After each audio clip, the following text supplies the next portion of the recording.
couldn't tell me. That's all she could tell me. That my services were no longer needed. And I said, so the reason I'm here is I'm asking why. Please tell me the reason why I'm no longer needed.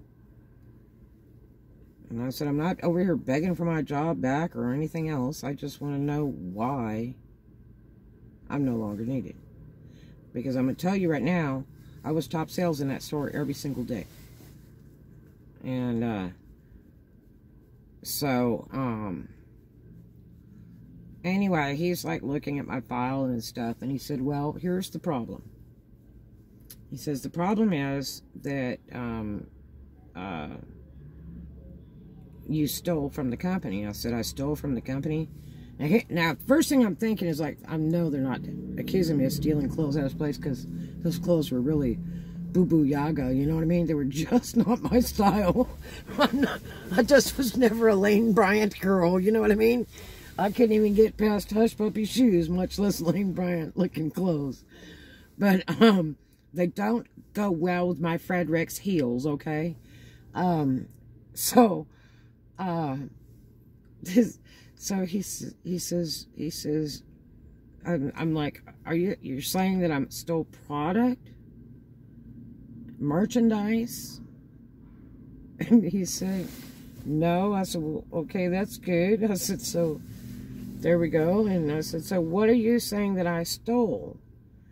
And he said, well, they reported that you stole money. I said, whose money would that be?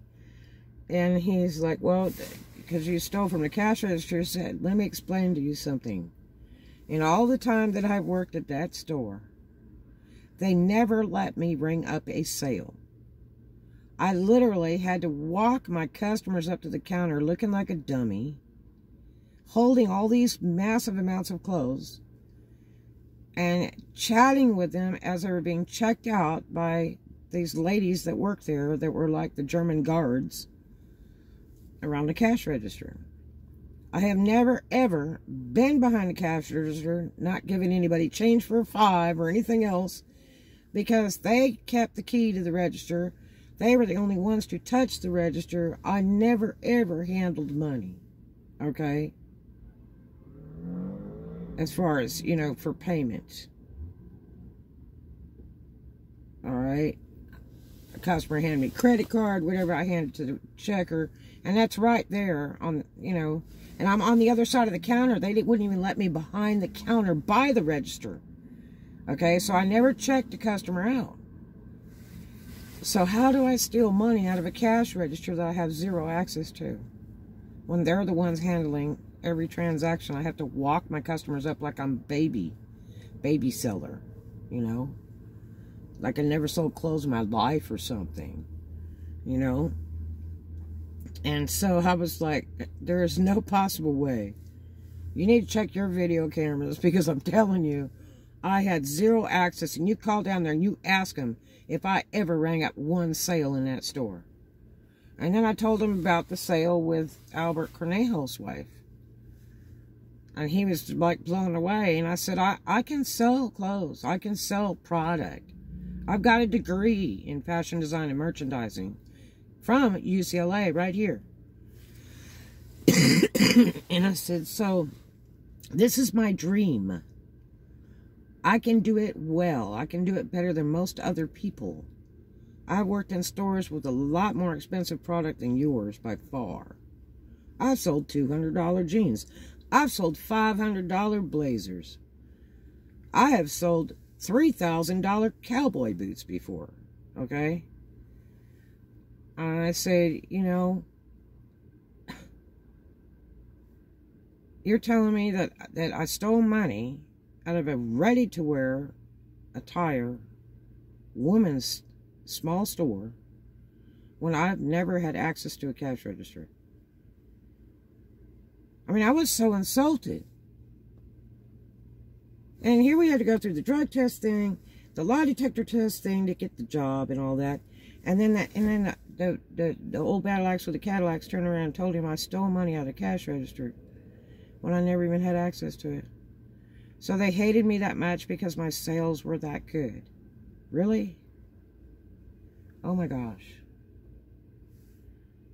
So I was really hurt, and I couldn't quite convince the man. But it was like, fine. You just lost one of the best salespersons you ever had in your life. That's all I can tell you. Because you're accusing me of something I never did. And I sold the roof off that store. And I got record of it in my little book here. But thank you and have a good day. And I walked out the door and he kind of looked confused. Like he kind of got lost in a haze there. You know, sort of like deer get lost in the fog. He kind of had that look. And you know what? I just kept on smiling. And he didn't break my stride. And I cruised right out of that warehouse. Told him thank you and have a nice day. I was gone, Jack. Color me gone, exit stage left. But you know what? I never used them for a job reference, and I sure wish I could have. Because all of that stuff adds up. And that was a local that actually, you know, sewed their own stock and had their own local store. And they could have been so much more. I don't think they're in business any longer. I'm thinking that. Because I was just at Villa Marina Shopping Center recently in California, and I don't recall seeing that store there. So, I don't know. I guess I could look on the internet to see if they still exist, but it was Jacobson's. Jacobson's Fashions. And it's a shame, you know. But it really hurt my feelings. And I didn't want to use them for job reference ever in my life. Because I was afraid they'd tell somebody that I stole when I didn't. And it really hurt. Especially when I was so proud of that really big sale that Albert's wife made with me. And the reason she did it is because she likes me. You know? She was having a great time at the store. She was having a blast with me picking out things that she liked. And she bought everything I suggested. You know? It was just too much fun. And those other old girls hadn't sold one thing. The whole day I made the entire sales. Actually, that sale covered like the whole week of sales for that store. The whole idea is keep the doors open. No matter who makes those sales or how many people make the sales, it's keeping the doors open. It's keeping the doors open so that people can get paychecks, right? That's the bottom line. How much can you sell so that we can keep the doors open a little longer? That's the bottom line. And I took a slap in the face for it. Because some jealous old girls, they didn't like me stepping on their turf. And they could never compete with me in sales. Not never. Sure, I was a little bit younger than them, and I'm sure I had a lot more formal education than them in the fashion industry. But I was there to have fun, have a great job, and enjoy working, and they just couldn't befriend me. It was like against their religion or something. And that was a shame, because everybody that doesn't want to be my friend in my lifetime, I feel sorry for them. Because I love everybody. And my friends are like jewels. They're like collecting little diamonds along the way. The more friends that I can acquire in my lifetime, the richer person I am. And I'm talking, I am rich. I'm not talking about dollar, penny rich, $1 million, any of that. I'm talking about I am a very rich, wealthy person with all the wonderful friends that I have acquired through the years. Whether they be acquaintance or like family, or, you know, good friends to the end, or 24-hour friends that I could call and rely on 24 hours a day, 7 days a week. Those people are my wealth. Whether it's somebody I just met over here an hour ago, or it's somebody I've known since I was 15 years old. These are my wealth. These are my jewels. These are my diamonds of my life. They're worth more than any dollar bill can be valued. People are wonderful. Not everybody's perfect, and yeah, there's kind of poo-poo people and all that kind of stuff, but if we were all the same and we were all just like us and we all thought just like us, life would be so boring.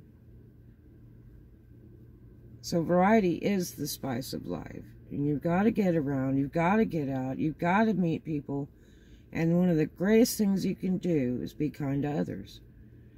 It feels good in the heart. It really does. And maybe it comes back to you in your life. I don't know. But I always try to do something kind for somebody. Be of use on this face of this earth. That's just me. And yes, a lot of times I give up way too much to people I don't even know. But you know, there's people that help me along the way. I left home real young in a real big world, and there was some people that were along the way that were very kind and very helpful to me. And I've got some other vlogs about that too that are very interesting that you should listen to on this channel. I could tell you lots and lots of really interesting stories of really interesting, wonderful people I've known in my lifetime. And some of them are no longer here. They have left the building. But their spirits live on, of course. The body is merely a vessel. Okay? Merely a vessel. But the spirit lives on. So, with that, I want to tell you, make a new friend every day. Do something kind for a stranger. Don't let anybody break your stride. And too much of a good thing is wonderful, and we'll sure take lots of that. Alright, I hope you guys have a wonderful evening. Love you. Talk to you later.